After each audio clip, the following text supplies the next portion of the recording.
I see you found our little hiding spot in the universe. Don't get too comfortable. This is a place where you will find those with an experience that's out of this world, or possibly deep within your life. I welcome you to the Oracles with James Tyson. Lean forward and listen. We will pull you into a supernatural journey with guests from around the world, each one experiencing some of the most extraordinary phenomena this wee planet has to offer. Now, here are the Oracles with James Tyson. Thank you, Liam, and thank you, listener, for tuning in to today's episode of the Oracles with James Tyson. It's me, James. Today, I'm bringing you a friend of mine, Dick Larson. He has been on the show before, actually a couple of years ago on my other show, and it seems to be just time to bring him back. And you'll know once you start listening to what we're going to be talking about. Dick was a business executive in Southern California for about 20 years before becoming a counselor and an educator. He's a volunteer with a group called Share International. Now, if you're not pushing a vacuum around right now or chasing the kids around the house or listening to this on the way to work, you have an opportunity. Google, just enter it in. I was going to say Google Share International, or you can just put it in the website shareinternationalsocal.org. The SoCal is SOCAL for Southern California. So shareinternationalsocal.org. It's a worldwide nonprofit educational organization, and Dick's been a guest on radio talk shows nationwide and produced a series of public access television shows that aired around the United States. Now, Dick's source in all of this was a British artist and futurist named Benjamin Creme. That's C-R-E-M-E. Benjamin was the author of 17 books, which offered the latest Ageless Wisdom teachings and the primary source of information about the world teacher for this age. And that's why we've got Dick Larson coming back in today. The world teacher for this age. We're going to be talking about that, who that is, and what is in store in their understanding to Share International and the Ageless Wisdom teachings for our planet, and why now. The Ageless teacher, Maitreya, and if you're familiar with Buddhism, you may have heard the term Maitreya or the name Maitreya. Maitreya is said to be an ascended master, and he is the ascended master. Other ascended masters, we talk about those too. We talk about this historically, about every 2,000 years. These teachers, these great teachers, have appeared at the beginning of each of the new planetary cycle or age. And we are leaving the last planetary cycle. The last planetary cycle was Pisces. And Jesus showed up as the teacher at the beginning of Pisces. We are now moving out of Pisces into the age of Aquarius.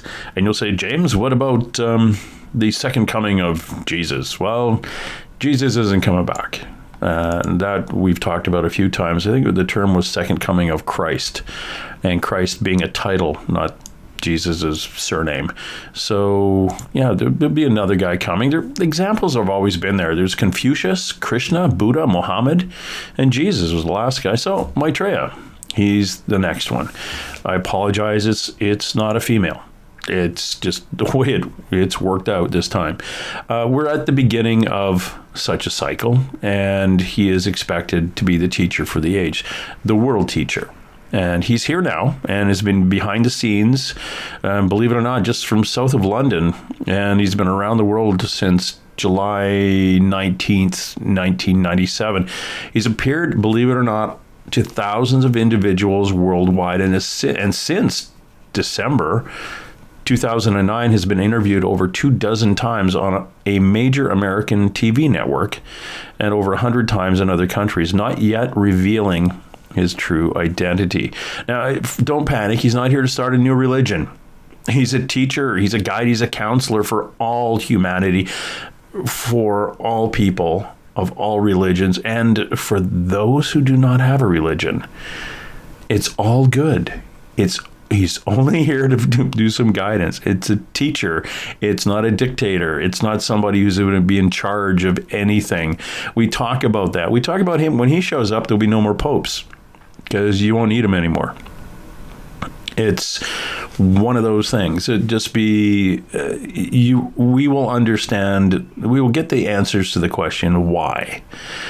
He's basically here ultimately to teach us about creating the right relationships and justice in all spheres of our life: political, economic, educational, financial, cultural, social, doing all the good things. And if you wonder why it's coming up to the time now that he's showing up, his first priorities are food, housing, healthcare, education, and basic human rights, as well as reversing environmental degradation of our planet. So look out your window, people. This would be a good time for him to show up, because all of these are boiling. These are all a bit of a rash on our skin right now. So good time for him to show up. Now he's here again as a teacher to help us, including removing the guilt and fear of death, as well as teaching, God's will and the purpose behind that will itself. We talk about the fear of death, the guilt. Some religions, it's come to fix basically religions, because they've played too much into, oh, you did that, you're going to be bad, you're going to burn in hell, unless of course you give the church money, or unless you do this. Well, we went a little bit sideways in the last 2,000 years with religion. They're going to come in and he's going to come in and straighten this thing out.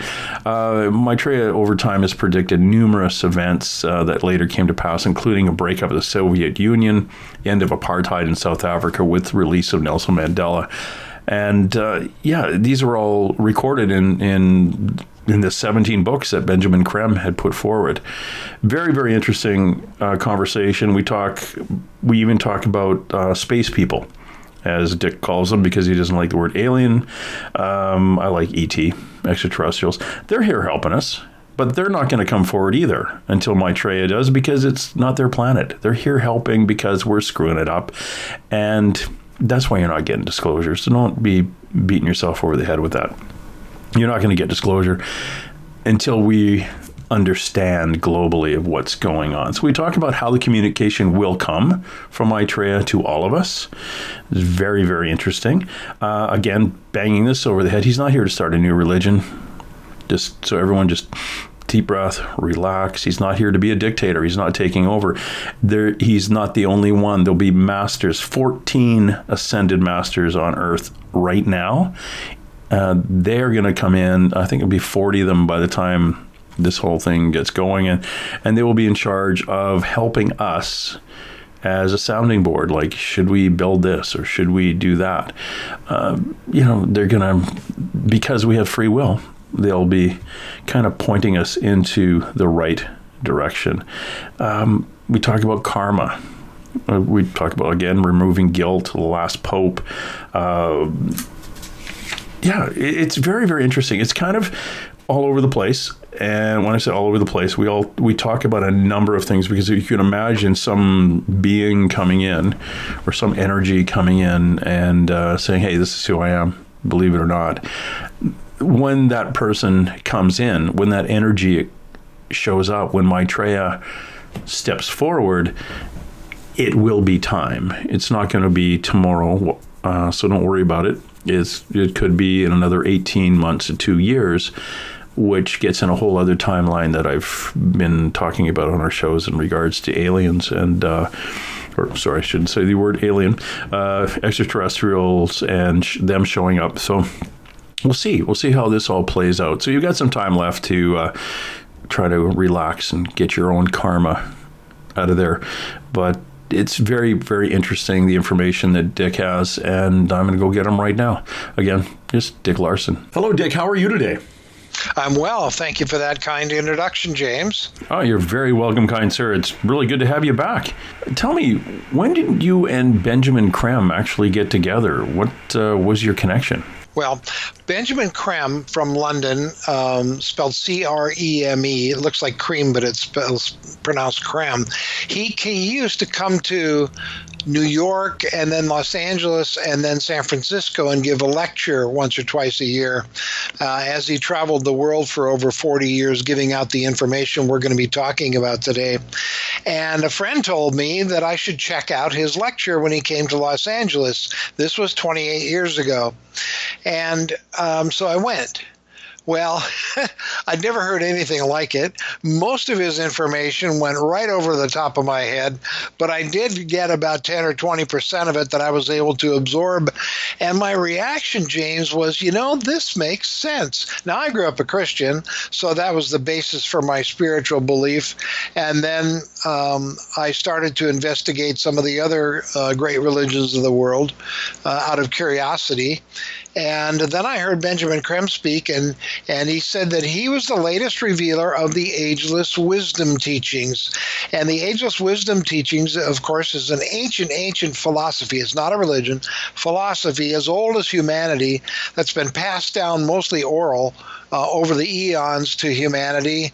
And then the last two writers of the Ageless Wisdom were Alice A. Bailey, who wrote about 20 books in the 1930s and 40s, and then Benjamin Creme, who was the latest one to give the Ageless Wisdom information for our time. He passed away in his 90s a few years ago.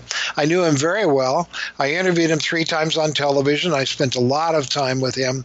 Even though he is from London, he would spend time over here, and myself and others spent time with him. Anyway, that's how I got involved. I thought, this makes sense. It answered questions my religion couldn't answer for me in a couple of cases, and it caught my interest. So I read a book by him, and then I thought, this is worth checking out. So I subscribed to his monthly magazine called Share International, which is in about 60 countries, I think, a bunch of different languages, and it has information about the Ageless Wisdom and about what's going on now. It has good news about advances that humanity is making in the areas of feeding and housing people and so on. And so I got kind of caught up in it in that way, and I decided to become a volunteer for Share International and help Benjamin Creme give out this information. So I'm not the only one. There are other people around the world who are also volunteers for Share International. Share International is a nonprofit educational organization trying to get out the information primarily of the world teacher who is here now waiting for the right time to come forward. So that's my story. I'm from Southern California. That's where I am right now. And a couple things, James, if you don't mind, I'd like to tell your listeners ahead of time. One is the source of my information, which you kind of already did. The source of my information is the Ageless Wisdom teachings, primarily through Benjamin Creme. He has about 17 books on Amazon.com. I'm not here to sell books, but in case anybody wants to check them out, they can do that. And the other thing I'd like your audience to know is please don't believe anything I say, because that would be blind belief, and I can't recommend that to anybody. I'm not here to convince your audience that what I say is true. I'm not here to get them to think like I think. I'm just here to give out my information, James, and maybe 10 or 20% or maybe even 30% of it will make sense to some folks out there and give them some hope in this difficult time that we have right now. So that's kind of my story. Well, that's kind of interesting because I this weird thing, and my listener knows this, is that I can see empaths, and I get a vision of a person standing beside them with giving me hand signals, and the person who stands beside you shows, and this is the symbol I get quite often, is there's a bag over their shoulder, and they're reaching into the bag, pulling out seeds and throwing the seeds. That's what they're saying about you. That's cool. Which is basically what you just said. You're not the one you are not the plant, but you're just basically throwing these seeds out, and if they germinate, they germinate, but your job is just to throw seeds. That's a beautiful analogy, James. I agree with it 100%. And the reason I can tell this story and ask people not to believe me is because I'm nobody famous. See, if I was famous, then people would be more influenced than they really should be by what I say. But since I'm not, I can say stuff and people will just take it or leave it. And that's perfect. Yeah, it's those famous people, watch out for them. When you say that analogy, that comes actually from a gentleman who's standing to your left. Yeah, okay. So I'm sorry. I can see him. I didn't mean to demean your comment. No, but I understand what you mean, because you think, but that's the reason they give me the image, because it's an easy one for me to translate.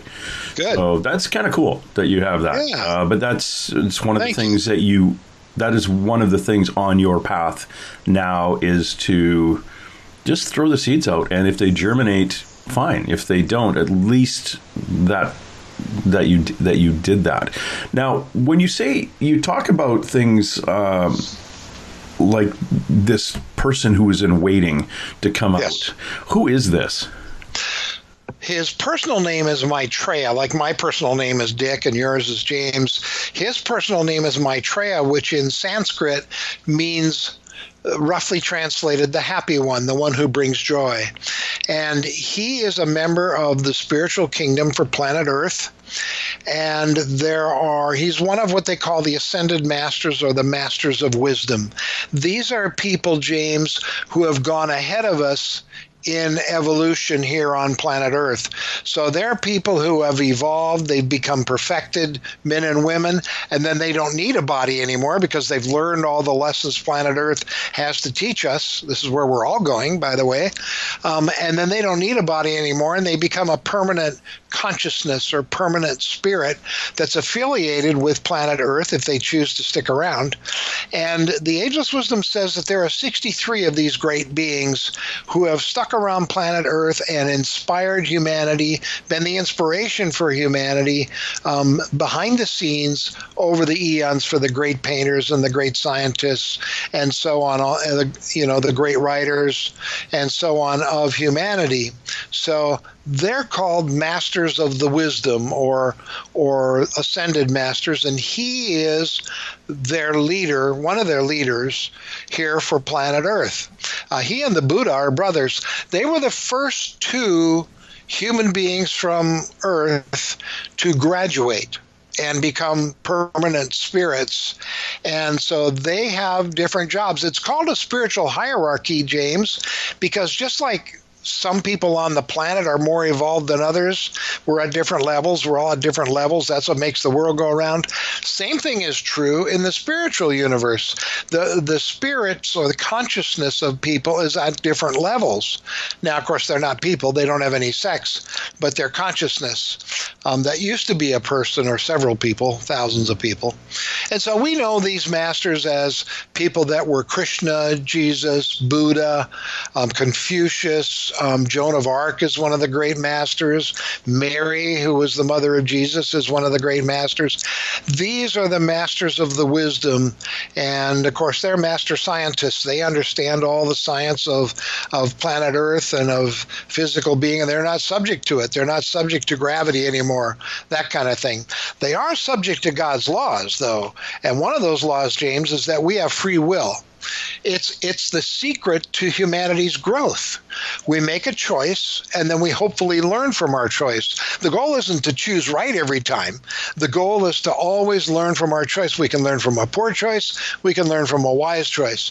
And so that's our goal, is to learn and grow, learn and grow, learn and grow. So free will is sacred. And the masters would never, ever tell us what to do or make us do anything. That would be breaking God's laws, and they're not going to do that. So they operate within those kinds of laws of nature. And if you don't believe in God, then you can just say the universe is laws, whatever you want to call it. So that's who Maitreya is. He's one of the leaders, one of the most evolved, because he was one of the first graduates from the human race, of the masters of wisdom. And he is coming himself this time. And that's why this is such a big event. He's actually here now in a physical body, James, on the planet. His home base is just outside of London, but he can travel anywhere he wants to. The masters travel by thought. So they can appear in 42 places at once, and we'll see them and shake their hand just like they're a real person, and they are temporarily. But that's because they are master scientists. They understand the science of physical matter and energy and so on. And that's who he is. Very, very interesting and quite overwhelming, actually. I understand. I know. I understand the concept of the Ascended Masters, and in my belief system, in what I do, like especially, I'm one of those people that would get sleep paralysis. You get a dead human being decides to follow you home and try to scare you and feed off some energy, and I use the archangels to help pull that off, get them off of me. And once the archangels, I couldn't even say the word Michael in my head, which is, imagine trying to think a word and not being able to finish the word. I was completely puzzled by it. Wow. I didn't know at the time I had 3 of these things holding me down. So I said, okay, I'm going to go Ascended Masters on this guy. and that's why I pulled one of them out, and bam, the entire room was the most clear my room had ever been. Like, it was absolutely wonderful. God, I'll bet that felt great, huh? Oh, yeah. And I had the greatest sleep after that. And the next day, a psychic friend and I crossed over. She came remotely in and realized, oh, yeah, you got jumped by 3 of them. That's why they were really controlling you, and he actually growled in my ear. Oh my gosh! Trying to be a tough guy. Anyway, over. But that was it. Well, you bring up a good point, James, if I may interrupt you just with a thought here real quickly, and that is when people see an angel, like sometimes people will see an angel at the foot of their bed if they're sick or whatever, they'll see an angel. They're never angels. We can't see the real angels. They're always a master. But see, the masters will come to us looking like an angel because they don't want to scare us, and they know we're not afraid of angels. Isn't that cool? Yeah, they'll show you what we can accept. Exactly. It's like when your grandfather dies. Very seldom your grandfather dies in Chicago and shows up in L.A. at the foot of your bed, or stays in your bed and taps you on the foot and said, everything's going to be okay. That would scare the heck out of pretty well everybody. But yes. Those ones that it does happen, it's because he knows it's not going to scare them. So it doesn't happen to everybody because you don't want a dead relative standing at the foot of your bed or sitting on your bed saying everything's going to be okay, because you can poop yourself. And they understand that. There is an understanding that we are a little bit fragile in our belief system, and especially these things happen at night. So it's kind of creepy. One of my best friends died several years ago, and about, I would say, a week after he passed, his wife called me specifically to talk to me because she knew about my spiritual background. And she said, the other day, I want to ask you something. She said, I looked up, I was sitting in the living room, I looked up, and my husband was standing right in the doorway to the bedroom, fully dressed, leaning on the door jamb, smiling at me, just as plain as could be. And then after about 10, 12 seconds, he disappeared again. What do you think? And I said, that was him. Yeah. He got permission to appear to you to let you know that he's doing fine and that he adores you. Yep. And so, that absolutely happens. But sometimes, like you said, people wouldn't be comfortable. Or if they're dying, for example, they'll see an angel. That's a very comforting symbol to most people. So the masters know they won't scare us. They don't want to scare us. They don't want to frighten us. So that's one of the ways they'll appear to people is as an angel. Yeah. Yeah, it's fascinating. I see, if I was standing in front of you right now, I can see the gentleman on your left, which is my right.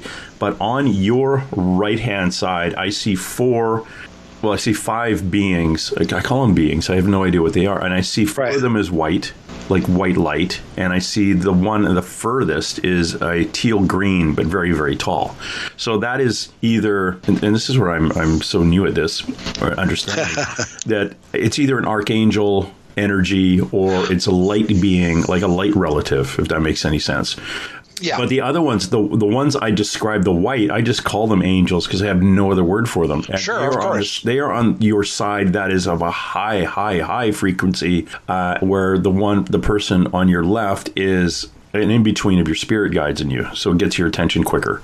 How interesting. What that is a relative that has crossed over and come back and has volunteered. So of course, you and I understand that time is not linear, it's flat. So that relative of yours is there and can be 1,000 other places exactly at the same time. Sure. But when your spirit guides need to get your attention, like you're going to go around the corner and fall in a hole, for them to lower their vibration to get your attention quickly and you to be in a higher vibration that day, it takes a bit. So we have this volunteer that goes boom, hair on the back of your neck, goosebumps, the whole bit, your gut feeling all comes through that volunteer. Yes. And yours is a taller, thin gentleman who looks like he's in his early 70s, but actually healthy looking. Very, like he may even be younger, but to me, I'm getting a early 70s vibe. Most likely on your mother's side of your family, if that makes any sense. And, well, I'm early 70s. I'm be 74 next month. So this guy, that's when he passed. He passed in his early 70s, and I think it's on your mother's side. Do you have Irish on that side of your family? German and Irish, yes. Okay. Most German. Yeah. It's My funny. dad is Scandinavian. You glow in the dark. As far as Caucasians go, our indigenous background is Welsh, Irish, Scottish, Scandinavian, and then over top of Europe with a dip into the Black Forest in Germany. So that is, if we were to go back 300-400 years, we were living with the earth, not off of the earth. And we were closer to the earth. So it's easier for us to tap into that real connection to the planet itself. Anyway, this is not an interview with me; it's an interview with you. So anyway, that's fascinating stuff. But James. that's the fella who's the volunteer with you. And he's been there for a long time. I'll take all the help I can get. So anyway, you'll feel him. He's the goosebumps you get on your arm there. Most likely your right arm for some reason. You get goosebumps on your right arm first. You talk about Maitreya and your understandings through Benjamin Creme of who this gentleman is. Now, some of the things that we've talked, you and I talked years ago about this, but Maitreya's allegedly appeared to thousands of individuals worldwide since December, I think, 2009. And he's been interviewed over 24 times on major American TV networks and all over in other countries. But he hasn't revealed his identity yet. Is that ever going to be revealed, or is he just kind of waiting back? Oh, it is. Okay. No, you make a very good point. He has been interviewing. That's why he's already coming forward, but not using his name. He's coming forward as an ordinary man right now. He has interviewed on a major network in the U.S. I don't know which network, and I've never seen it. He's interviewed on Mexican radio and television, South America, Brazil, Argentina, and so on. Then he's been interviewed by the BBC. They have an interview in the can, but the Queen told him, they asked the Queen and she said, don't show it. Which is interesting. Yeah. Well, she checked with the Church of England, and they said, no, that can't be. That can't be who he says he is. So she said, shut it down. So that'll come out eventually, though. He's been interviewed on Japanese TV. He's been interviewed in China. He's been interviewed in Russia, India, many countries. He's had over 200 interviews now. And he's interviewing. Here's the thing, to give just a little more detail to what you said, he's interviewing as an ordinary man, sometimes as part of a panel. And he's giving out his information, though. He's omniscient as far as, compared to us. And ultimately what his plan is that the media will finally realize that he knows too much to be an ordinary person. And they're going to say, wait a minute, who are you really? Come on, you know too much to be just an ordinary person. And that will give him permission, without infringing our free will, to come forward and have what he calls his day of declaration. Now, this is his plan. It may work out a little differently than this, because humanity can sometimes change things. But his plan is to come before humanity on radio and television, hooked up by satellites, and approach humanity and then declare who he is, that he's the teacher for the age of Aquarius, that he is here in a physical body. He'll be with us for the next 2,000 years at the center of humanity, making suggestions. He's not here to start a religion or anything like that. He said, if you're in a religion and it's working for you, great. He said, if you're not, I come for you too. I come for everyone. And so he's not here to start a religion. He's here to make suggestions, and kind of like a guide, James. And we will leave. We have free will. We can either follow his suggestions or not. He said that there will be a critical mass that will respond to him initially, that will be enough to start turning this planet around. I expect now. This is not official or anything like that from Share International, just me. But I expect, especially with the coronavirus going on right now, that we will see him, that he will come forward in one way or another within the next 18 months. That's my best guess. Now, it could be 2 years. It could be 6 months. It could be tomorrow. I don't know. Nobody knows the day or the time. So... but there will be ways you'll know it's him when he comes forward.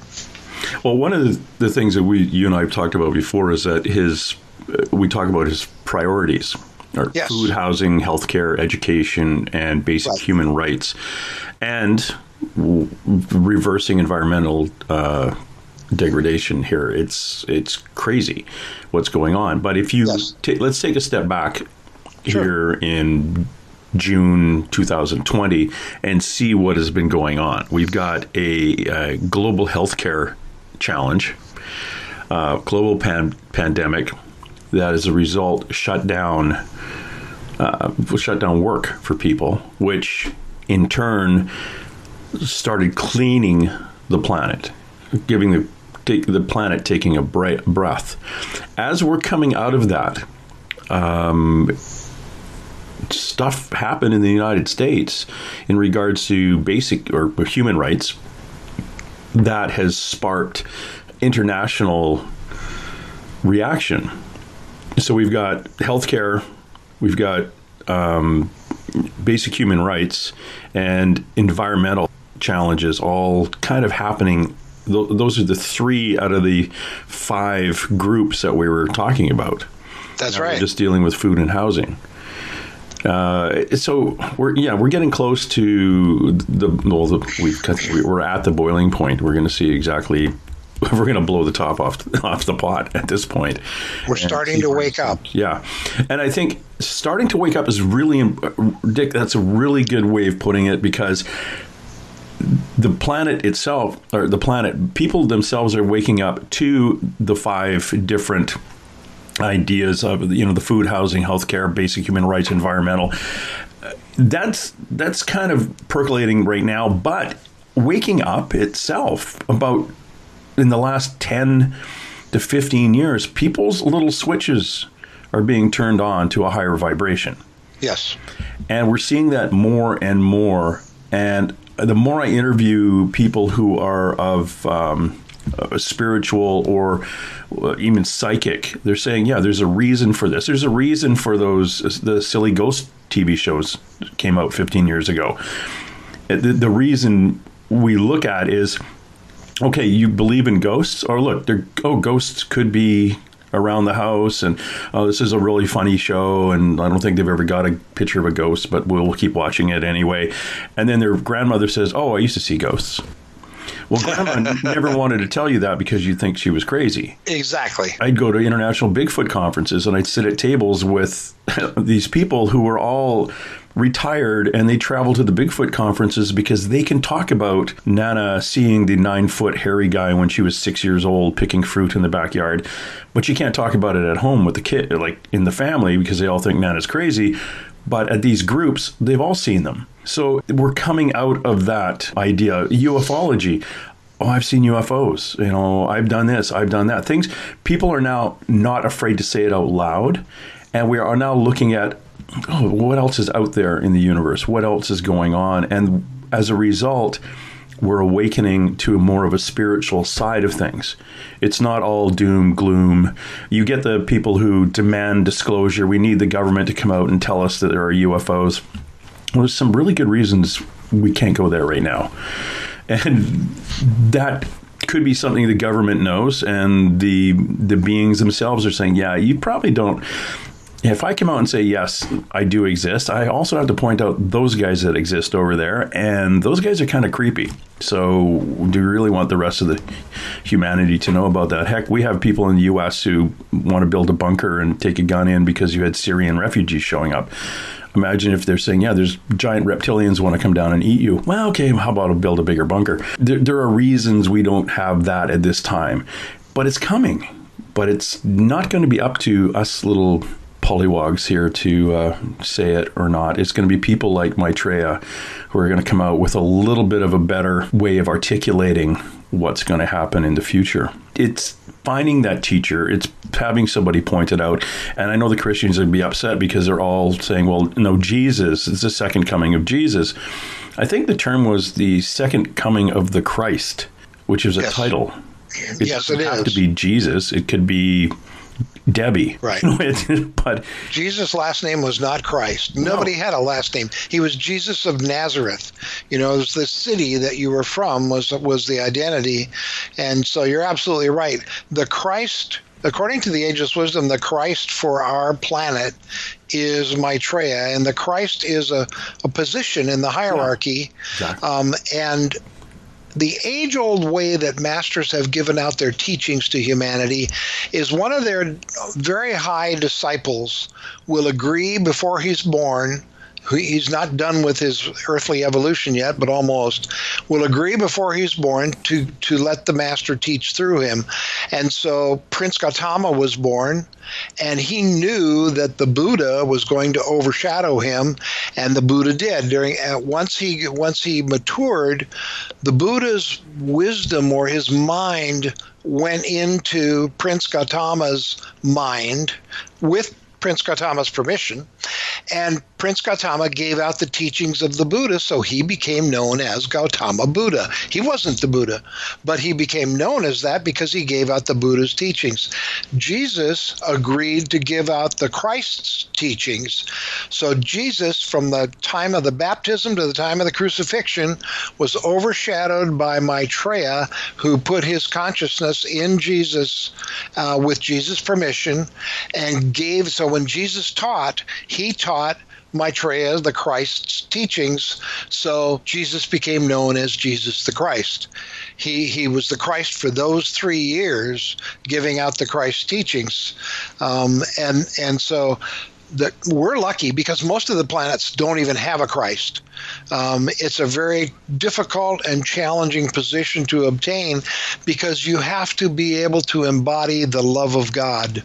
That's what the Christ is Christ consciousness is God consciousness, love consciousness. Actually, it's love wisdom, combination of the two. And that's what Maitreya is. And that's why this is such a big deal, because he is coming himself, not through one of his disciples. Jesus is one of the great masters now. He and Maitreya work hand in hand. By the way, any Christians listening or people with a Christian background will be happy to know Jesus is here also. And it's not going to be the end of the world. It's going to be the end of life as we knew it. We're going to start turning this thing around and getting humanity back on the path we're supposed to be on. Jesus is living on the outskirts of Rome. The Pope and a couple cardinals know he's here. They've been asked not to say anything because that would infringe the free will of every Roman Catholic on the planet, which is the largest religion in the world. If the Pope said, well, Jesus is here, everybody would believe it because the Pope said it. That's not right. We have to recognize them on our own when they come forward. And so Jesus is here as well. Now, my understanding with him, James, is that his job is to get the Christian church back on track. He will be at the head of the Christian church, which is mostly the Roman Catholic Church. There'll be no more popes. This is the last pope. Jesus will take his rightful place at St. Peter's throne. He will be figurative throne, and he will be at the head of the Christian church. And it's a great time to be alive if you're a Christian, because you'll be able to ask him, Jesus, did you really say this? Or what did you really mean when you said this? Kind of thing. And so he's here to help get the Christian church to clean it out. all the major religions need to have the man-made dogma cleaned out to get back to the original teachings that started that religion. So there'll be a master affiliated with every one of the major religions to help get those religions sorted out and get them back on track with the teachings they were supposed to be teaching. Not all this guilt stuff, you know. Maitreya comes to relieve guilt. He comes to remove guilt from humanity because he said it's a waste of time. It's a waste of time. Just learn the lessons and move on. You know, and so so it's a great time to be alive, whether you're a Christian or not, because these teachers are going to be coming forward. Now, I had the same problem, James, that you were talking about with some people talking about ghosts and so on, or Bigfoot. Is when I started doing this, when I decided to help Benjamin Creme get the word out about the world teacher coming forward soon, I was scared because the problem with this information, James, is it's prophecy. And you can't prove prophecy. People have to just wait and see what happens. So I was very nervous. I know people are going to think I'm weird, and they have. I've been called the Antichrist. I've been called Satan. I've been called all kinds of things. But, you know, I'm used to it now. And so over time, as it became more real for me, it became easier to do this work. And I think all of this is true. I'm absolutely convinced 100%, or I wouldn't do this work. Yeah, it is one of those things. Once you understand and truly connect the dots, you get a really good passion for a set of, well, I want to say understandings, not really a belief, but it becomes a belief based on education, research, and understanding. Exactly. It becomes more than knowledge. Yeah. Because you know. You can't show it and prove it to anybody. You can't show ghosts to anybody and prove they're real. I can't show Maitreya or the masters to anybody and prove they're real. I just know because they have worked in my life. You know, it's like, how do you know there's a God? Well, if you've experienced God in your life, then you know there's a God. You can't show it to anybody. You can't prove it to them, but you know because you know, you know, inside you know. Well, that's the same thing with what you're doing and the same thing with what I'm doing. Yeah, and I find it, like yesterday, I spent a good 2 hours crossing over dead people. Wow. Which is interesting, through a psychic who, I'm the guy who does the interview with the dead person, find out why they're here and why they haven't crossed. Yes. And we then explain, well, most of them would cross because they think they did something wrong. Now, going back to Maitreya, the teacher helping us, including the removing of guilt. Yes. That also removes the fear of death. Of course. A lot of these a lot of these people don't cross because they feel they are guilty of committing something, and because they have a religious background or a religious belief system. Oh my God, I coveted my neighbor's wife, I'm going to go to hell. There you go. Well, we got to look at them and say, you know, there's no hell, right? And that's right. You argue, but it's really cool because if they have any kind of religious spark in them, all we have to do, and I mean Christian religious, is say, well, if Jesus died for your sins, why would you still be punished?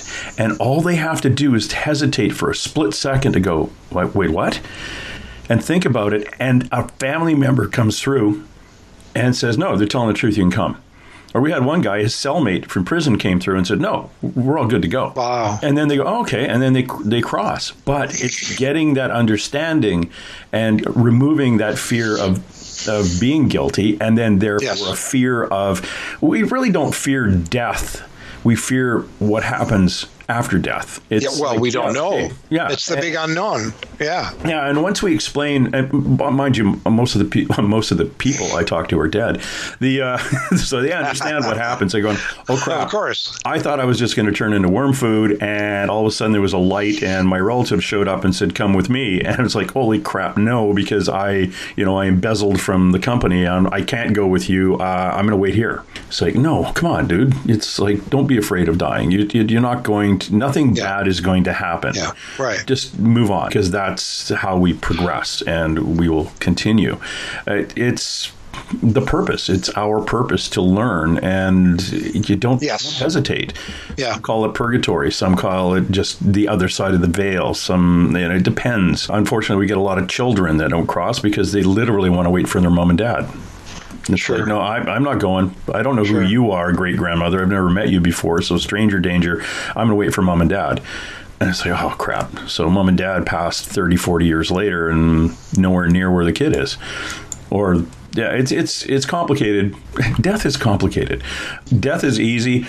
After death is complicated. One of the best descriptions I've heard of death is by Deepak Chopra.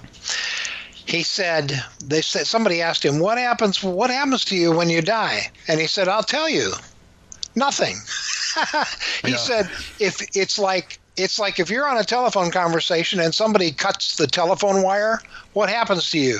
Nothing. You just can't communicate that way anymore. You know, I mean, it's just beautiful the way he said it. Your consciousness is still there and all of that. It's just your communication methods have changed now. You know, now it's telepathy. And I just thought that was the most beautiful description of what happens when you die. It's like cutting the telephone wire. I thought that was great. We were talking to Dick Larson. He is a volunteer for Share International, a worldwide nonprofit educational organization, and love to have you back here talking about Maitreya and what's happening and what possibly is becoming around the corner. What do you think, with your connections and what you guys talk about at Share International and talking about Ageless Wisdom teachings and things, and you've got the COVID, where do you think we're going to be going from here? Well, obviously I don't know. What? Okay. But this too shall pass. You know, I mean, absolutely, it's not going to be around forever. Now, I don't know how it's going to pass or when it's going to pass, but it is going to eventually go away. Although it's been tragic for many, many people, and I don't mean to discredit the tragedy that this is, I'm like you. I think there's a silver lining in this, because I think that it's an opportunity to learn a lot of lessons.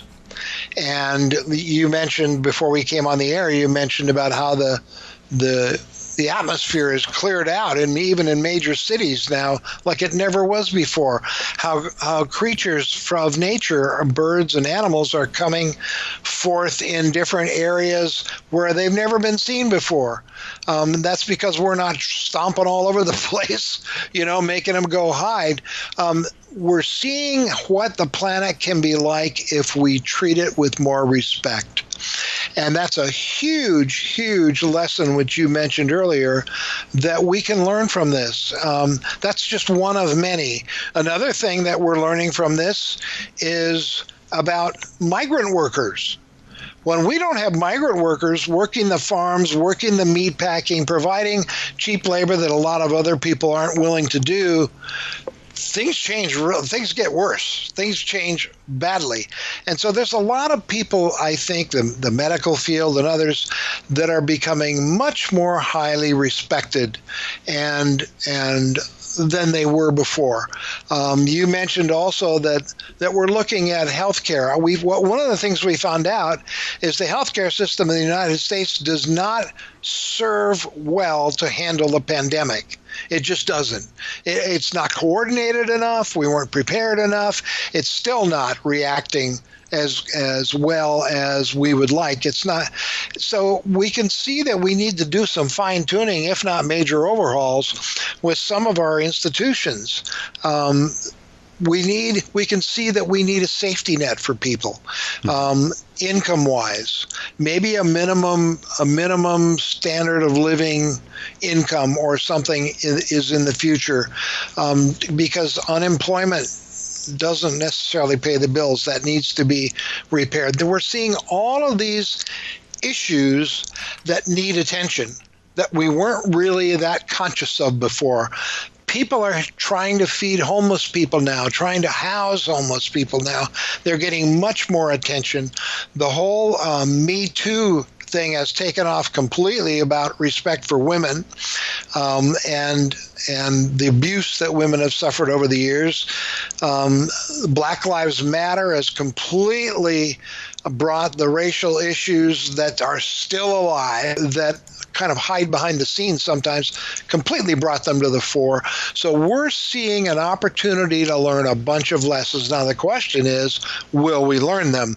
It seems like there might be a critical mass of people that are really responding to these displays of areas that don't work, don't serve humanity anymore, that don't serve the planet. And so I think this is the start of turning the world around. You know, James, I've been thinking for a long time that it was probably going to be the threat of World War III, atomic war, which would wipe out all life on the planet. The planet would basically have to start its evolution over. The threat of that would wake everybody up, would change people's lives. But you know what? There's only one thing that could do that besides World War III, and that's a worldwide pandemic. And here it is. Oh yeah. I mean, this is no accident. You know what's happened? We're reaping what we sow. God's great law of cause and effect, also called karma in the East. The scientists call it the law of action versus reaction. It's all the same law, and humanity has not learned our lessons, and we have been making huge mistakes. We can't end war. We can't stop starvation and death from starvation. Every day, about every 9 seconds, somebody dies of a starvation or a starvation-related illness, and we can't stop killing the planet. And these and other lack of learning from humanity have finally reached a crisis. And what happens is the tension mounts and mounts and mounts until it reaches the tipping point, and then something really disastrous happens to humanity, and I think it's COVID-19. Or COVID-20 and 21. Well, yeah, we could be well on our way to those. It is interesting to me what happened, interesting, fascinating, terrible, the whole bit of what's happened globally to humans. But in my, I take comfort in a belief that those people who died for a good cause, and that cause was the earth itself, showing us that, yeah, we are screwing this place up, and we have control over pollution, and we have control over the energy of the planet trying to fix itself. But that was given to us very blatantly when the switch was thrown and everything was shut down. The planet came back pretty darn quick in about a 2.5 month period. Imagine if we could go through and say, okay, what were all the things that shut down that really influenced what happened, where there was animal migration, bird migration, whatever? Was it strictly we weren't driving cars enough, or was it factories, or was it people just staying home and focusing their energy somewhere else? Is breaking those things down and seeing if we can adopt that for the next time. We talk about the canals in Venice, which is like the canary in the coal mine, it seemed to be, for this thing where all of a sudden you had the dolphins coming back and you could see the bottom of the canals. How long is it going to take for them to, who knows? Right now, the Venice is opened up. All the boating in that canal, other than the gondolas with the guy in the paddle, were all gas motors and noisy. So how quickly is that going to get polluted again? Or is somebody in Venice going to say, you know what, when everything was shut down, this area looked really good. Maybe we should keep it. And we're going to cut 20% of the boat traffic down, or switch as many as we can. We should get them all with electric motors or something different, and quit throwing crap in the water, or quit, the industrial stuff going into the ocean.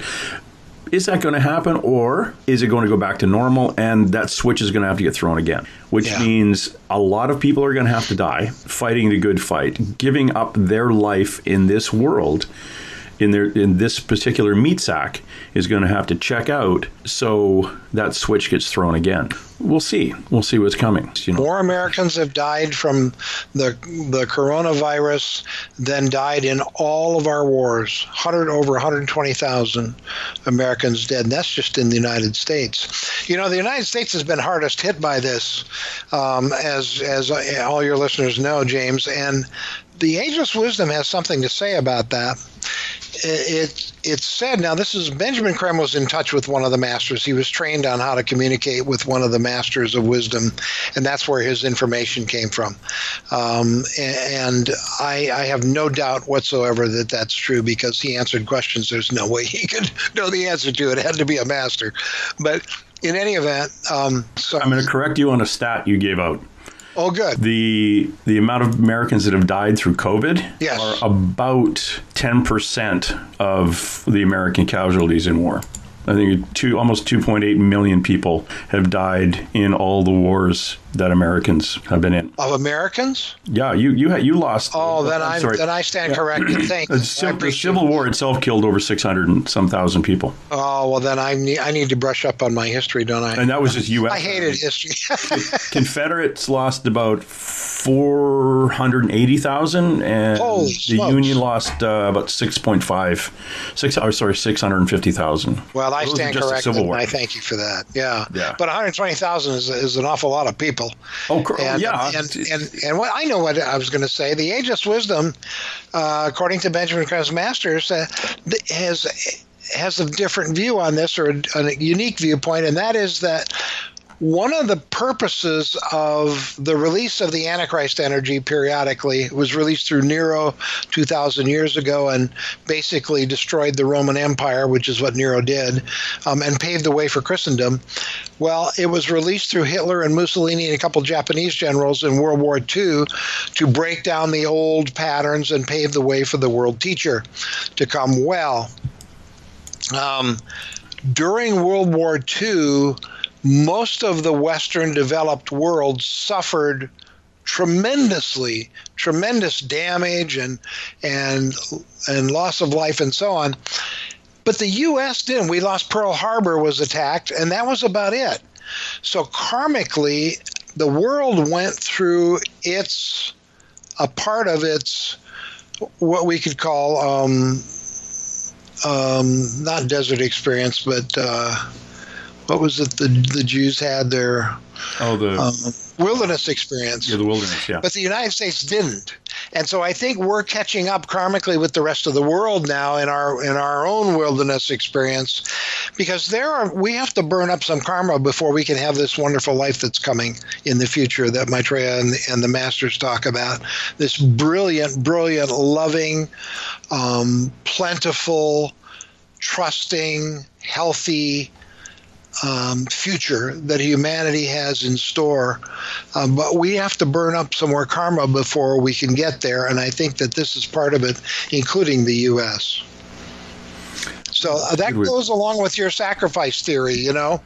There were people who came into life during World War II or right before World War II knowing they were here to save the world from the Antichrist, and they were probably going to die.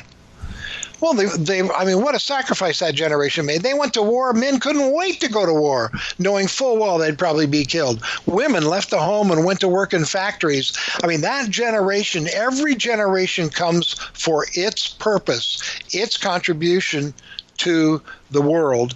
That generation's contribution was to defeat the Antichrist energy and pave the way for a brilliant future. We're here, I think, to help turn the world around when Maitreya comes forward. Yeah, that's our fight. That's what we're I doing. think. And that's, yeah, I always look back at the Second World War. My father was, he fought in the Second World War. That generation grew up during the Great Depression.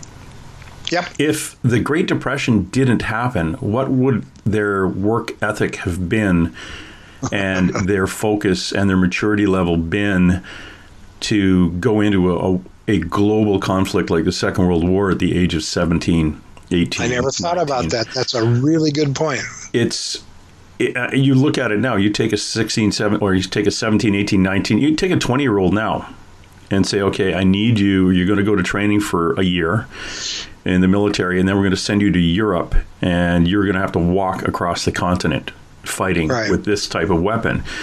And those guys are going to be, yeah, no, I'm not going to go. like I'll what pass. Well, you and I, we're close.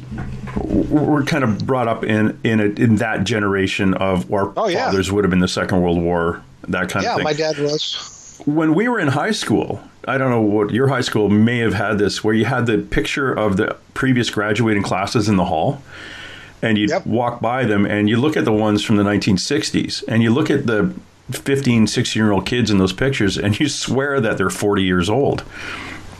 They're like, why do they all look so bloody old? Right. And going right back to the 1920s, 1930s, you're looking at their photographs going, yeah, they look like they're my grandparents, and they would have been probably back then. But why do they look like that? And you compare them to our grade and then the grades after that, where they just appear like babies after that.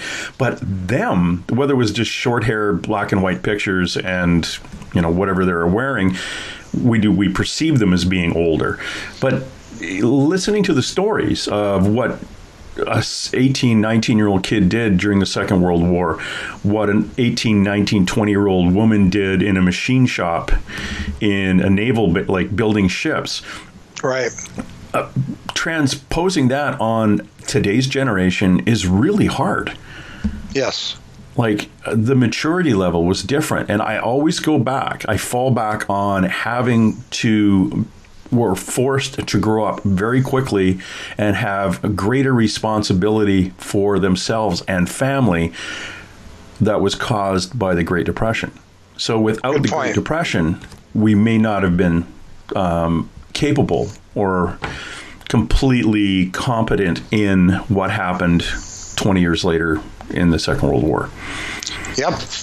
Just like we might not have responded to all the needs of humanity right now were it not for the coronavirus getting us started.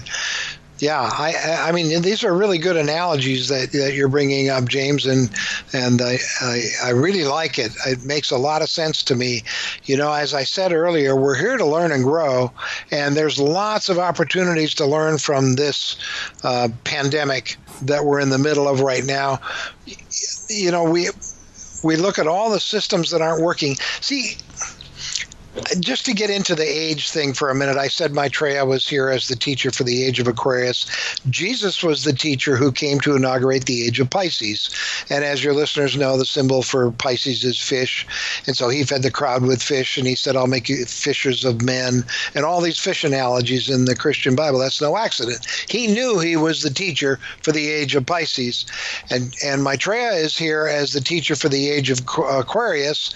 And the symbol for the age of Aquarius is a man carrying a pot of water, which represents abundance because it's flowing out the waters of living life, flowing out of the pot he's carrying. Actually, well, let me do the astrology thing first. It's not astrology, it's astronomy. I'm not talking about the astrology printed in newspapers and magazines for entertainment.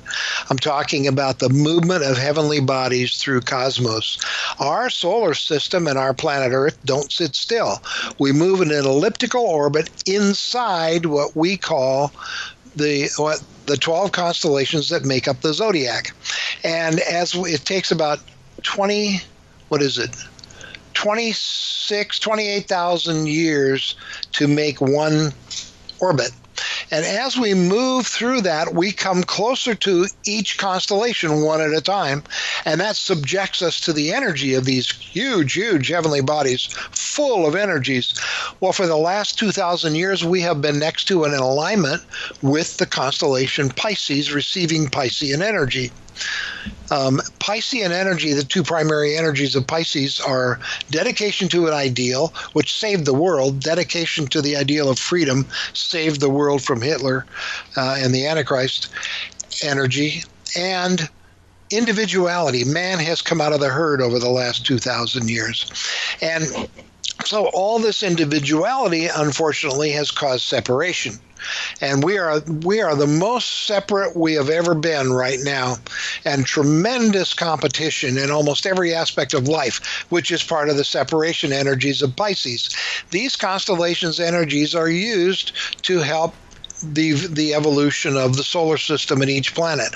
Well, now we're leaving the energies of Pisces and moving into the energies of Aquarius, which are cooperation and synthesis. The universe is going to take this strong individuals that were created in Pisces and now get them to work together as a group. Cooperation. We're moving from competition to cooperation. Well, Every institution we have, James, was built with Piscean energy. The healthcare system, the educational system, the military, the financial system, you name it. All of it has been built with Piscean energy, and Piscean energy is being withdrawn. So all they can do is collapse, and that's exactly what's happening. Healthcare system doesn't work anymore. Educational system doesn't work. The government doesn't represent the people. The financial system is bouncing all over the place.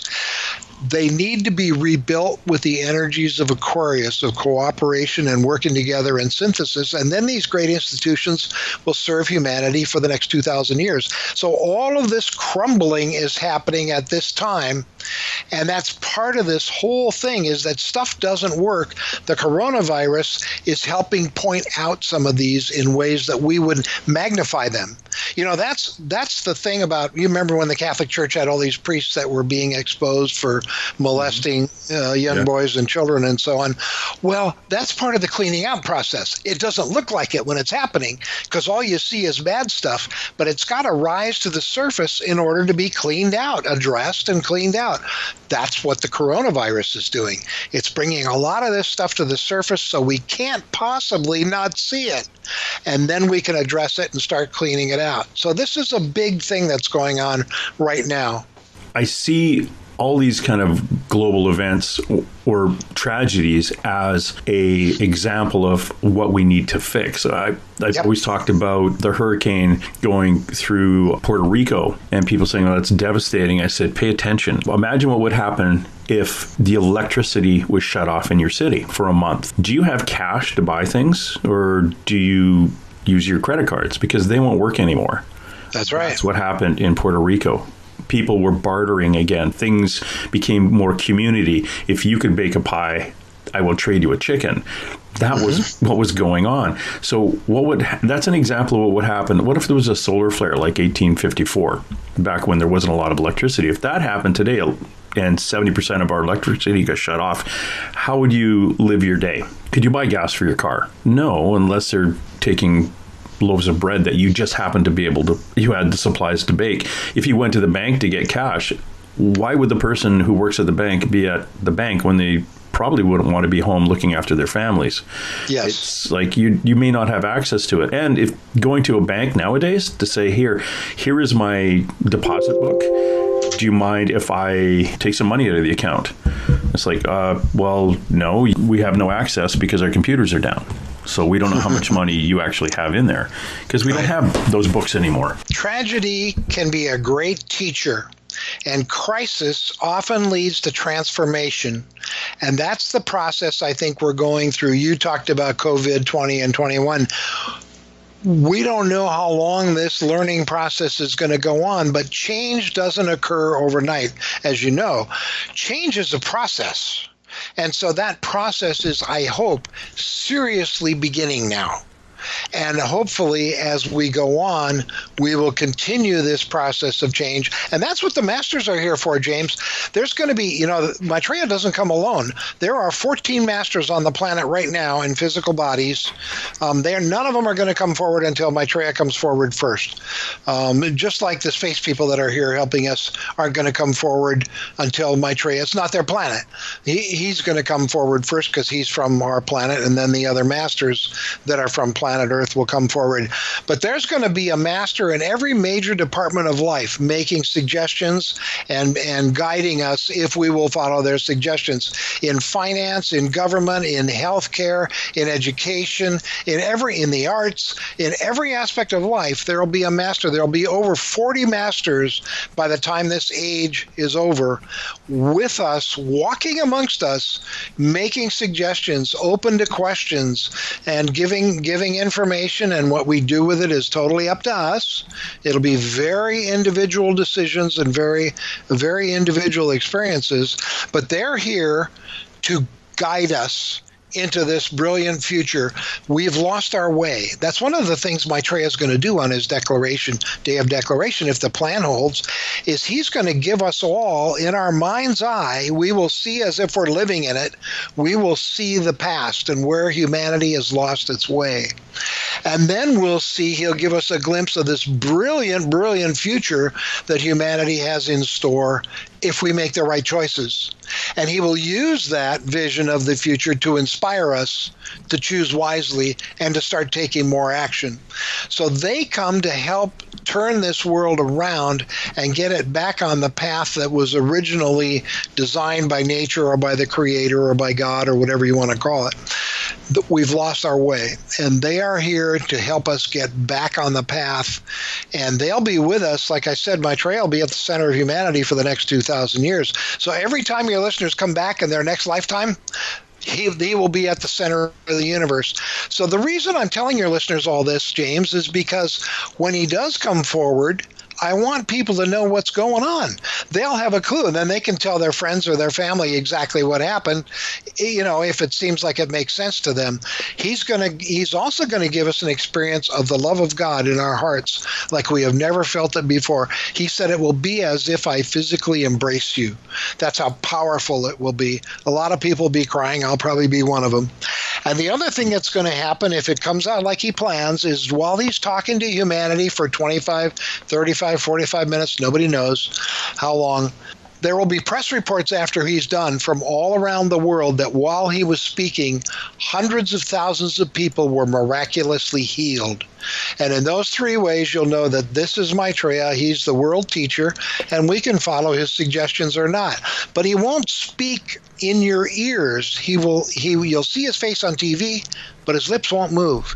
You'll hear his words in your head telepathically. Everybody will, in their own native language, whatever it is. And to the less educated people, they'll hear certain words. The more educated people will hear other words. He's got this consciousness that can encompass everybody. I mean, I can't imagine that. But that's what it'll be like, and then we'll know, well, this is the world teacher, and we can follow his suggestions or not. He said he told his Benjamin Creme's master, who told Benjamin Creme, because Benjamin Creme said, does Maitreya have his billion yet? A long time ago in some writings, Maitreya said there was a time when 10,000 men could change the world. There was a time when 100,000 couldn't. I will call upon 1 billion. And Benjamin Creme said, does Maitreya have his billion yet? And his master said there are almost 2 billion people ready to respond when Maitreya comes forward, which is way more than the critical mass he said he needed. So I'm telling you, your listeners that need to know there's a brilliant future ahead of us once we work our way through this coronavirus impact and start making changes in the planet. It's a great time to be alive. Great time to be alive. His master said within 2 years of Maitreya coming forward, starvation on the planet will end. That's how fast. Some things will happen very quickly and some won't. Some will take time. But that's pretty fast. Because we've got all this. We've got a 14% per capita surplus of food right now in the world. But a lot of it is sitting in these storage bins in the Western world until we get the right price for it. And if we don't get the right price, it rots. It's not getting distributed, and we need to come up with ways to do that. Apparently, there are plans already made for distribution, equitable distribution, according to needs, not according to wants, but according to the needs of each nation, each country. There'll be no one world government. Every Maitreya said, and the master said, every country has its own personality, and those personalities contribute to the whole of the planet. So there'll be no one world government. People that are worried about that can relax a little bit. People that are worried about the Antichrist can relax a little bit, because the Antichrist for our time is come and gone. So I'm telling you, it's a great time to be alive. It just doesn't look like it right now. One of the things that you mentioned earlier was if we make the right choices. Yes. And that is something that my listener understands from a number of the shows we've had on here with people who have the ability to get information from outside sources, outside this planet. And it comes down to, you get, this is what could happen. This is a bit of a prophecy. This is what will happen. But there's an if at the end of it. Because we can change the direction. If a negative is coming and enough people concentrate on that negative going away, it will go away. So we have the ability to change what could happen impact us as a negative by just focusing on it. And absolutely, if we make the right choices, if we make those choices and make them positive, yeah, we can, well, literally the expression is move mountains, because we can actually do that. We can change the direction of the way things are going. One of the things that you've spoken about in the past is Maitreya predicting numerous events that later came to pass, including the breakup of the Soviet Union, end of apartheid in South Africa with the release of Nelson Mandela. Man, you have a good memory. These things are ways we can look back and say, okay, you got those two things right. What else? But like any other prophet, people say, well, yeah, he said this, but it hasn't happened, or it didn't happen. Well, it's like, well, it didn't happen. He actually was predicting positives. When you prophesize a negative, a lot of times those won't happen, because enough people who hear the prophecy says, well, I'm going to just think happy thoughts about that, and maybe it'll go away. And it does go away. We haven't, there's a tipping point of positive, negative energy. And if we have enough positive thinking about it, we can address what is to come and make things a little bit better for us. We can call those, there are people just understanding it, focusing on it, it becomes, oh, it's a miracle. It changed. Look, this was definitely going to happen. And all of a sudden, for some reason, we were all saved. It's a miracle. Well, miracles come in all sorts of shapes and sizes and are influenced by those who are beings who are walking around in our meat sacks right now, as well as the beings that are protecting us, whether they're from other planets working with us or they are our masters. They can be affected by a lot of things, because if it's right, if it is the right path, it's going to happen. Yeah, we can definitely change things because we have free will. That's what happened after World War II. Is the masters see ultimately where things are going to end up. What they don't know is the timing, because we have free will. And one of the things they didn't predict was the Cold War. Right after World War II ended, we went into the Cold War, and boom, things just got solid as a brick again. And it took a long time to get through that Cold War and come out the other end to allow Maitreya and the masters to come forward. It's one of the reasons it's taken so long. He didn't want to wait this long. He hates seeing people starve to death every day, mostly children. He can't stand that. He sees the suffering of humanity, the women that walk 10 hours a day to get firewood for their family so their family can eat rice or whatever they have in, Saharan Africa. I mean, he can't stand this. He carries the burden of this pain of humanity in his heart. I can't imagine doing that. I have enough trouble carrying the pain of what I did in this lifetime that I didn't like. But he does. And so we have free will, and that's why I say his plans for Day of Declaration, but I don't know if it's going to come off that way. It might come off a little different way. He may do it with a part of the humanity and then another part of humanity and then another. You may do it in sections. I don't know. We don't know how it's going to ultimately happen, but that's his plan. Because we can change it with our free will. You're absolutely right. Yeah, damn free will. Was that some kind of joke? Learn and grow. Yeah. You mentioned a little bit on the space beings. Yes. Being here. Let's talk about that. Okay. So what do you know? Sure. How Benjamin Creme has a book out. Okay. I'm sorry. Go ahead. No, you go ahead. Benjamin Creme has a book out. Benjamin Creme has a book out called The Gathering of the Forces of Light, UFOs and Their Spiritual Mission. It's available on Amazon. The Gathering of the Forces of Light, Creme, C-R-E-M-E, UFOs and Their Spiritual Mission. Benjamin Creme, before he started traveling the world, like I said, for over 40 years, telling this story to prepare people for the world teachers coming, he worked a lot with the space people. He knew George Adamski. They worked together to a great extent for a while, and he he traveled with the space people. He got to know them quite well. I don't call them aliens because that's a horrible name made up for them by the Western governments who want us to be afraid of them. Well, they actually say two things. They say, number one, they don't exist, and number two, they're evil. They're bad people. So it can't be both ways. I mean, one or the other. Actually, it's neither. My information is they're here on a mission of mercy. They're here to help. Most of them are from our neighboring planets, Mars and Venus, one on each side. Their science is thousands of years ahead of ours, and that's why they can do this.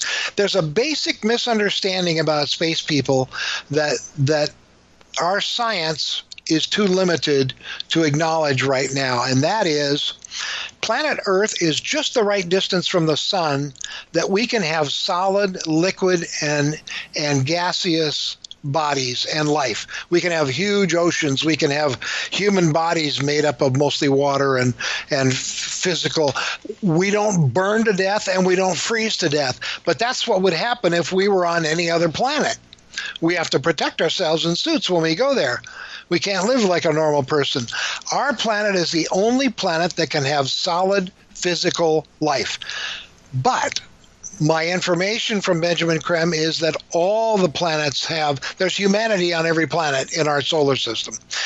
But because our science is so limited, we don't realize the Ageless Wisdom talks about above physical, liquid, and gas. They each have a higher vibration than the other one. Above gas, which you can't see, touch, smell most of the time, or feel, there's another level of physical life called etheric physical. Like ether is a very high, fine vibration gas. It's etheric physical. Now, if you have etheric vision, you can see etheric physical. Most people don't. A few people do. Those are people that can see auras and things like that. I suspect you have etheric vision, or at least the beginnings of it, James. Most people don't. And I have a friend who can see the aura around leaves on trees. I mean, it's really cool. That's the beginning of etheric vision. Now, the people that live on Mars have etheric vision. They see each other just like you and I would see each other in our cars and our houses and our buildings and transportation, all that stuff. They see it like we do, but we land a camera on Mars, it sees nothing but desolation because the camera doesn't have etheric vision. They have physical bodies. Mars, according to Benjamin Creme, Mars has more people on it than Earth, 8 billion people on Mars. And it's a smaller planet, so guess what? Martians are shorter. They're smaller. People on Venus is almost a perfect planet. These planets evolve as their human races evolves on the planet. And Venus is almost a perfected planet. That means the people on Venus are almost perfect. They're very tall, very beautiful. 7 feet is no exception on Venus at all. They're just beautiful, beautiful people from what I understand from Benjamin Creme. Even the Pope said that. The Pope had an experience of one of these people in 1961 that was written up in the newspapers. And I can get into that story. But yes, there are humans on every planet, and there was a time when the bad ones could travel. My understanding is now that has been eliminated. The bad beings from other planets cannot travel. They're not allowed to space travel anymore. Now, they don't come from the Pleiades, is my information. They don't come from Sirius. They have their own issues. All these space people come from within our solar system. Mars is the manufacturing planet. They love to build stuff. And so they make most of the spacecraft for our solar system. The planets put in their orders, and then they make them the developed planets. Now, their bodies are etheric, but if they want to, they can lower the vibration of their physical body and become temporarily physical, solid physical like we are. Well, the same thing is true of their spacecraft. Their spacecraft is etheric. You can't see it unless you have etheric vision. People with etheric vision see them up there. They're up there in the thousands every day in the sky. What they do when they want us to see them, they simply lower the vibration of their craft, and the craft becomes temporarily solid physical, and then we see them. And then if they want to disappear, they can either fly away really fast, or they can just raise the vibration of their craft and poof, they disappear. They're still there, but we can't see them anymore. That's the misunderstanding. Now, science has actually discovered etheric physical, but they don't know what they have. They call it dark matter. Dark matter, and they say dark matter is everywhere in the universe. Yes, it is. It's etheric physical. Even us solid human beings on planet Earth have an etheric body that surrounds our physical body, and that's where the auras come from. But that's the idea that people don't understand because our science is so limited, is that there's etheric life on every planet in our solar system. Some are developed way beyond us. Some are, you wouldn't want to meet them in a dark alley. They're not developed at all. But Mars and Venus, Mars is in the same stage of life as planet Earth. The Ageless Wisdom says that each planet goes through seven phases and 7 rounds. Each round is millions of years. Planet Earth is in the middle of the 4th round, so is Mars. And when in the middle of the 4th round is when the people on the planet start to wake up. And that's what's happening with us right now, is we're starting to wake up. Venus, on the other hand, is in the 7th round. They're in the final round.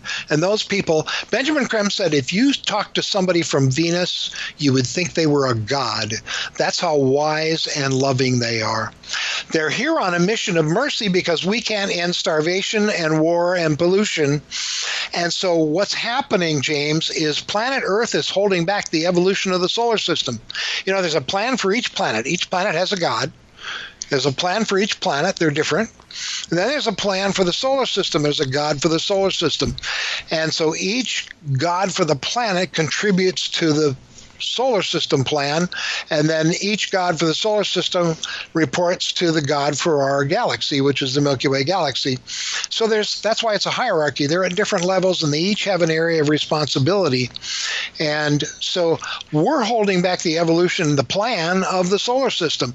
So just like when the human body gets hurt, parts of our body rush in, the white corpuscles and so on, to help heal it and repair it. Our spiritual hierarchy has asked the hierarchy of other planets in the solar system to come help. And so they have like huge motherships that are, now they're etheric, so they can be in the ground, in the oceans, and in the air. And they're there 24/7, mopping up pollution, mostly etheric nuclear pollution, which we don't even know exists because our instruments are too crude to measure it. But it's the deadliest of the nuclear energy.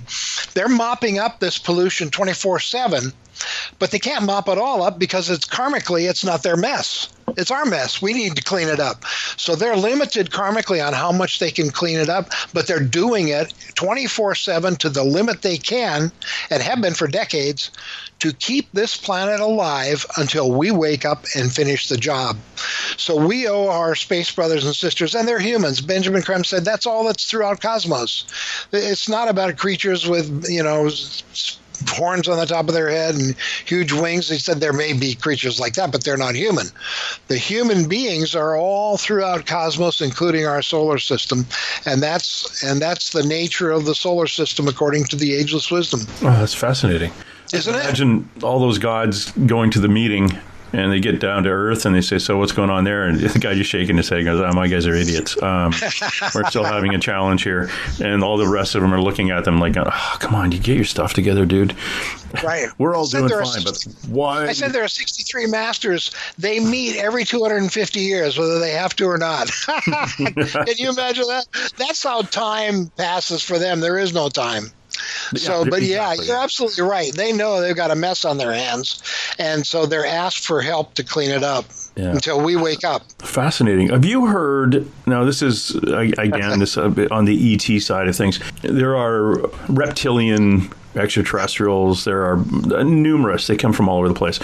But there is there was or is possibly an agreement made a millennia ago for those people who haven't awakened on this planet, when the time comes to like, okay, shit or get off the pot, as my grandmother would say, those who haven't awakened, or the lower vibration humans, are going to be taken.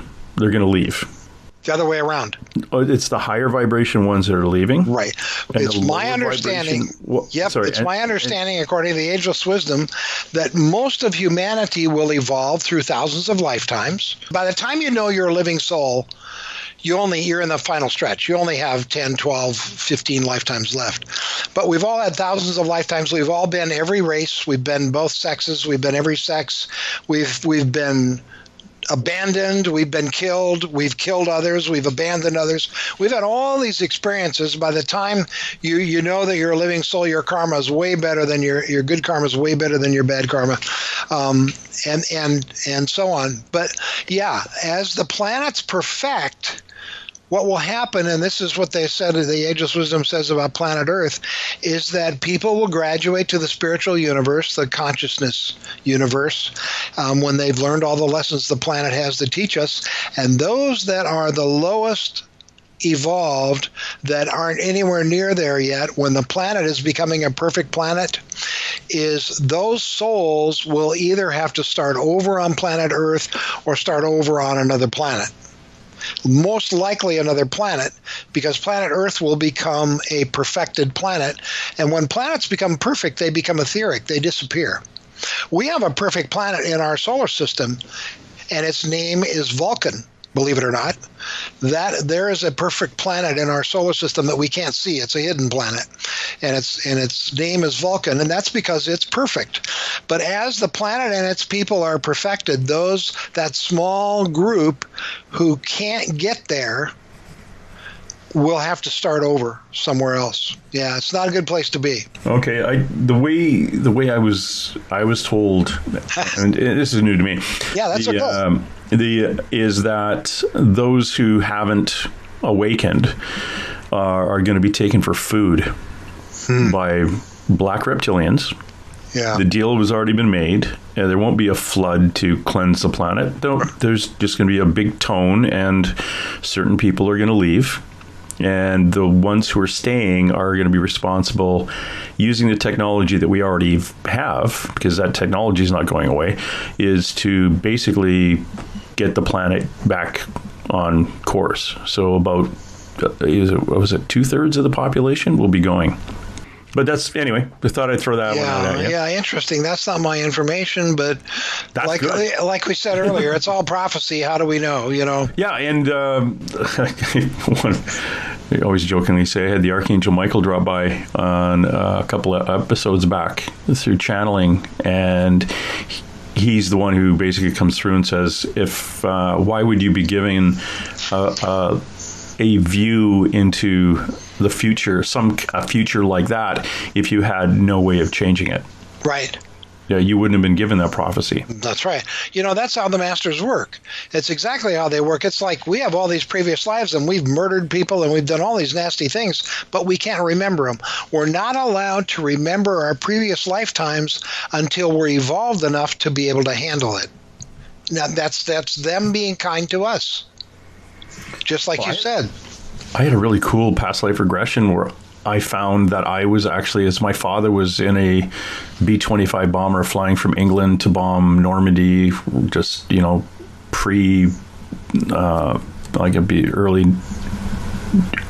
year or two before D-Day, and then right up to the night of D-Day.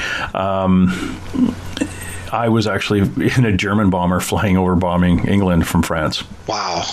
So that's talk about the karma switch. Yeah. My dad was flying one way and I was flying the other way at the time. And I was from Freiburg, Germany, and I could describe myself, and I knew how I died later after the war and where I lived and all this other stuff. And I was fascinated. It was like, holy crap. But I actually asked, when I went into the past life regression, I said, I want to know specifically in this time frame, because for some reason I know an awful lot about Second World War aircraft. And in hindsight, my dad never talked about the Second World War being on aircraft. So, of course, I'm like you. I grew up in the 60s watching, 70s watching war TV shows. But boy, did I know how to the insides of especially German aircraft. That's really interesting. So I had the past life regression. I said, what about this time frame? And sure enough, I was in an airplane. I thought, oh, this is kind of cool. And then I realized, oh, crap, I'm not in the Allies Air Force. Yeah. So. Yeah, that's that's true. A lot of people that think they remember a previous life, they were a king or a queen or a princess or whatever like that. I mean, somebody had to be a chimney sweep. Yeah, exactly. Somebody had to fly those German planes. I found that, actually, a friend of mine, a lady I interviewed years ago, she's Jewish. She lives in New York. She went to an air show with a boyfriend at the time, and a plane started up, and she said, oh, that's an albatross. And the guy looked at her and said, what are you talking about? And she goes, oh, that's and she started describing these German First World War aircraft. Wow. Her past life regression, she was taken across a bridge by some guy she didn't know at the time, but then realized later he was one of her best friends in her other life as a World War I pilot, very anti-Semitic, who died on a hill in Belgium. And she and later on her now husband or partner went to Belgium, and she said, this is the hill I died on, and this was where my Air Force base would have been in this area. And they drove out, and sure enough, the farmer says, oh yeah, there was in First World War, there was an Air Force base there. You can go out and look. And she was out on the tarmac saying, well, this is where the mess hall was, and this is where our quarters were. Wow. But she remembered it all. And of course, great. in this life, and she was so anti-Semitic back then, because she actually found out the guy's name and his history, very anti-Semitic, macho guy, comes back in this life as a Jewish woman. Yep. Also a very strong woman too. Yeah. Very strong woman. Yeah. But that was the karmic switch. Very interesting. That came in. Yeah, but very interesting. I really do not like cigarette smoke. I've never liked being around it. That's how I died. I died of respiratory failure caused by heavy smoking. Absolutely. Bitching and complaining to the nurse that I had to wear an oxygen mask in the hospital. Back when I was in the Air Force, damn it, they made us wear. It's like a typical old guy dying in the hospital. Yeah. That's how I passed. So that's why I'm not, I don't like being around smoke. So it's kind of, you can see little bits and pieces, but that was me actually. If for people out there, if you're going to do a past life regression, just go in and see what they show you. I actually asked for a specific, who knows. But I've also, you were talking about the Joan of Arc, people wanting, back in my past life, I was Joan of Arc, or Cleopatra and stuff like that. I'm finding that our souls, without our meat sack, our little energies, specifically for people who may come from almost like a hybrid background, that kind of, my labs and all that kind of stuff. If they come into a life and they say, you know what, I want to go back because time is not linear. Right. Next life, I want to be Joan of Arc. Well, they can do that. In hindsight, they can go back and be those people, but they're not the only ones in that body at the time. That body, Joan of Arc at the time, could have 1,000 different consciousness. Yeah. Experiencing what she did, which in turn, and this is where it's circle of life, in turn makes that being, that human, a lot more divine than they would have been, because they're not just housing one being, but they're housing so many more. Interesting. So that's something to kind of file in the back of your head. So that's why, I was Joan of Arc in a life, and you kind of look at people going, yeah, okay. Or I had a past life regression and I was Cleopatra. Really? Did you see, was there any slaves there that possibly you could have been? Yeah, right. No, I was Cleopatra. I was like, okay, fine. Yeah, and that's the thing about prejudice, for example. I mean, if you hate African American people, guess what karma is going to bring you back as? An African American. So you can have that experience. Like some of these women just hate men. Not a lot. But there are a few out there who just, and as a general rule, they hate men. They're going to come back as a man so they can experience what it's like to be hated by women. I mean, that's the way karma works. It teaches these lessons. For example, a lot of the Israelites were Germans because Yes. the Germans persecuted the Jews, and now they come back as a Jew to find out what it's like to be persecuted, and so they have this tremendous family history of persecution that they have to deal with in that lifetime.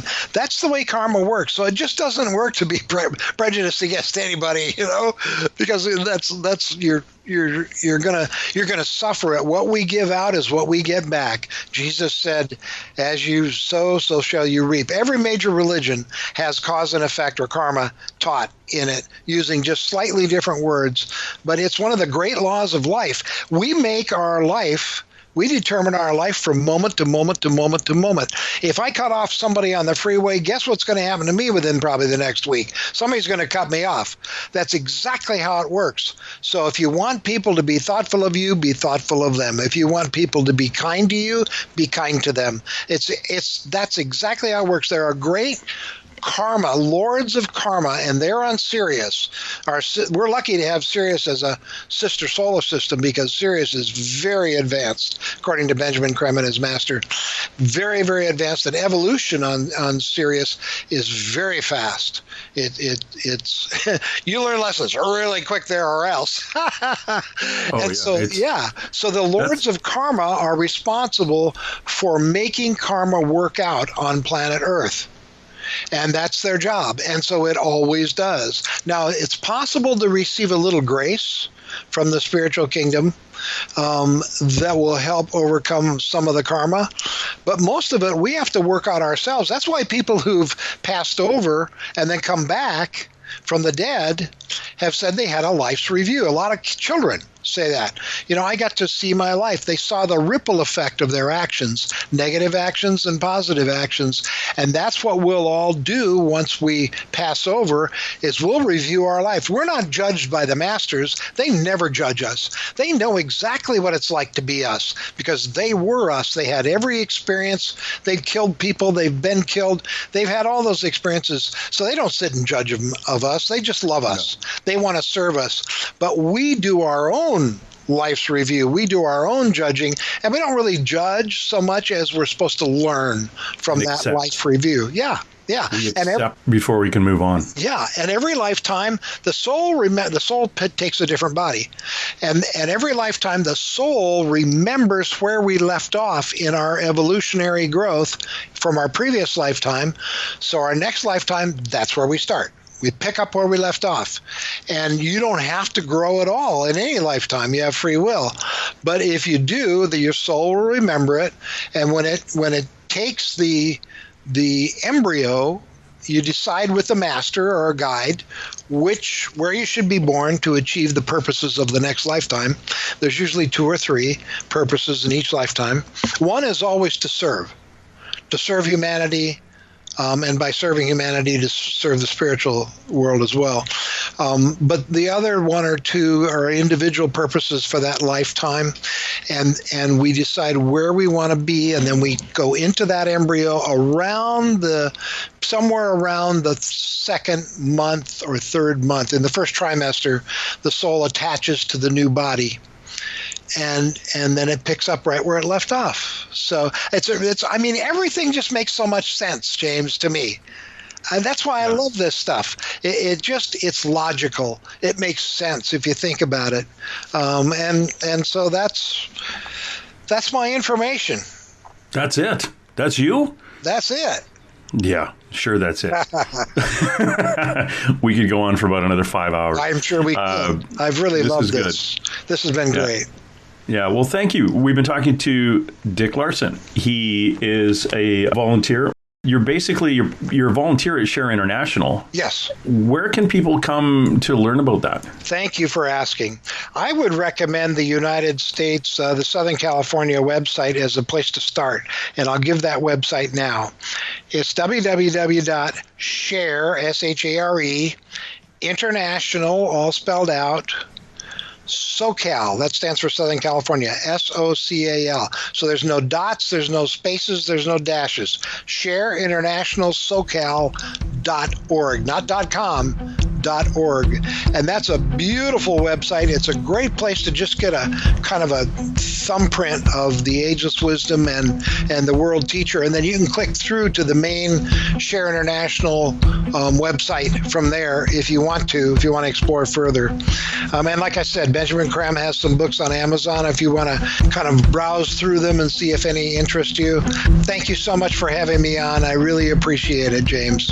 Oh, thank you very much, and we'll talk to you again soon. That'd be great. Watching you while you sleep all alone. All right, that's it. Let's roll. And hey. Let's be careful out there. Far over the snow